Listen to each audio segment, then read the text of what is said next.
Hi guys, welcome back to the channel. In this video, I'm going to show you how to turn on the monetization on your YouTube Shorts.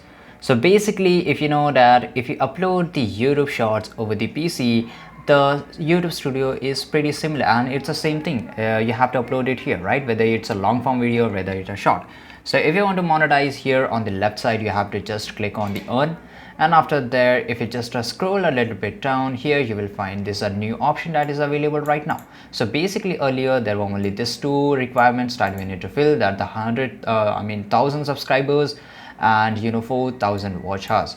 But you can also monetize by having this a watch hour or by 10 million of views in YouTube Shorts.